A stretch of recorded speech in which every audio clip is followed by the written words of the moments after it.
जो लोग सुबह सूरज निकलने से पहले हाथ मुंह धोते हैं तो उनका चेहरा खुशनुमा और शादाब सा रहता है।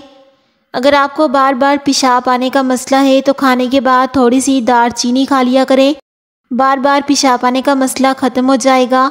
ज़ुकाम से बचना है तो पाँव धो लीजिए। ज़ुकाम से बचने के लिए जब भी नहाकर गुस्ल खाने से निकलें तो पाँव ज़रूर धो लें।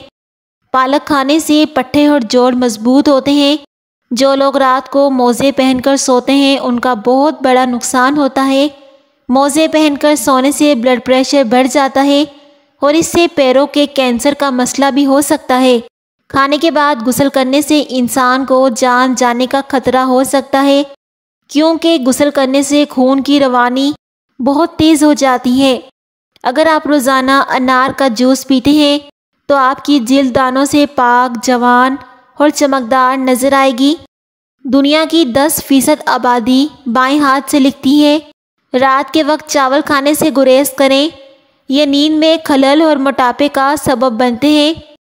अगर आपको सांस लेने में मुश्किलात का सामना करना पड़ रहा है या काम करते हुए या फिर सीढ़ियाँ चढ़ते वक्त सांस लेने में दिक्कत आती है तो ये हार्ट अटैक की अलामत भी हो सकती है।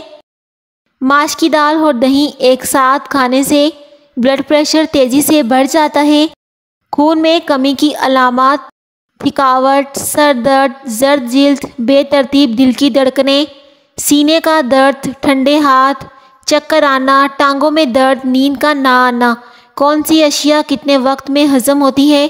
उबले हुए आलू 3 घंटे में, तले हुए आलू 4 घंटे में, पराठा या पूरी 4 घंटे 30 मिनट में, उबले हुए चावल 2 घंटे 50 मिनट में, बिरयानी 3 घंटे 54 मिनट में, उबले हुए चावल 2 घंटे 50 मिनट में, गोभी 4 घंटे में हज़म होती है और अरवी की सब्ज़ी भी 4 घंटे में हज़म होती है और मटर की सब्ज़ी भी 4 घंटे में ही हज़म होती है।